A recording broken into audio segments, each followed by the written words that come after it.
ஒரு அழகான தென்னிந்திய கிராமத்தில் ராமு என்ற 12 வயது சிறுவன் தனது அம்மாவுடன் வாழ்ந்து வந்தான்.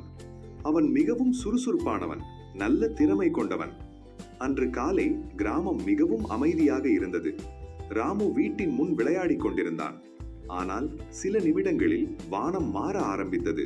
கருமேகங்கள் மெதுவாக கூடியது. மழை கொட்டி தீர ஆரம்பித்தது.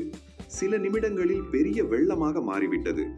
கிராம மக்கள் எல்லோரும் பயந்து ஓட ஆரம்பித்தார்கள். ராமுவின் அம்மா, ராமு, இந்த வெள்ளம் சாதாரணமில்லை, நீ உடனே மாமா வீட்டுக்கு போ என்று கூறினார். ராமுவின் கண்களில் பயம் தெரிந்தது. அம்மா, நீங்க? அவள் மெதுவாக சிரித்து, நான் வருவேன், நீ தைரியமாக போ. ராமுவின் மனதில் பயமும் தைரியமும் கலந்திருந்தது. அவன் ஓட ஆரம்பித்தான். கிராமத்தை கடந்து காட்டுப்பாதைக்கு வந்தான். மழை இன்னும் கொட்டி கொண்டிருந்தது.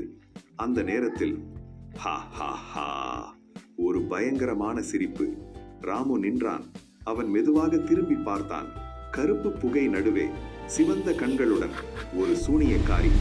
அவள் மெதுவாக காற்றில் மிதந்தாள். ராமு, நீ எங்கே போற என்று அவள் கேலி செய்தாள். ராமுவின் இதயம் வேகமாக துடித்தது. ஆனால் அவன் ஓட முடிவு செய்தான். சூனியக்காரி கருப்பு புகையாக அவனை தொடர்ந்து வந்தாள். அவன் முழு வேகத்தில் ஓட ஆரம்பித்தான். ராமு மண்ணில் வழுக்கி விழுந்தான். சில நொடிகள் அவன் பயந்து கிடந்தான். ஆனால் உடனே எழுந்தான். அவன் மீண்டும் ஓடினான். முன்னால் சிறிய வெள்ளப்பாதை. நீர் வேகமாக ஓடியது. அவன் கண்களை மூடி ஒரே தாண்டலில் குதித்தான். அந்த நேரத்தில் சூனியக்காரியின் கை அவன் சட்டையை தொடும் அளவுக்கு வந்தது. அதே சமயம் தொலைவில் கோயில் மணி ஒலி கேட்டது.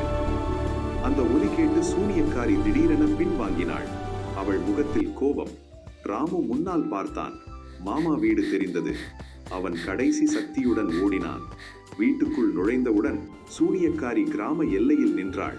அவள் கோபமாக கத்தினாள், இது இத்துடன் முடியாது ராமு. மழை மெதுவாக குறைந்தது. மாமா ராமுவை போர்வையால் மூடி ஆறுதல் கூறினார்.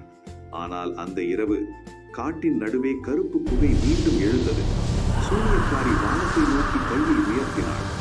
அடுத்த முறை நான் வெற்றி பெறுவேன். ராமு ஜன்னல் வழியாக நிலாவை பார்த்து கொண்டிருந்தான். அவன் முகத்தில் பயம் இல்லை, தைரியம் மட்டும் இருந்தது. இது அவன் வாழ்க்கையின் முதல் சவால் மட்டுமே.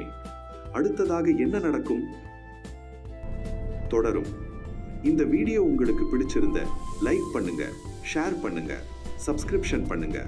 இந்த வீடியோல பார்ட் 2 வேணும்னா கமெண்ட் பாக்ஸ்ல பார்ட் 2 அப்படின்னு கமெண்ட் பண்ணுங்க.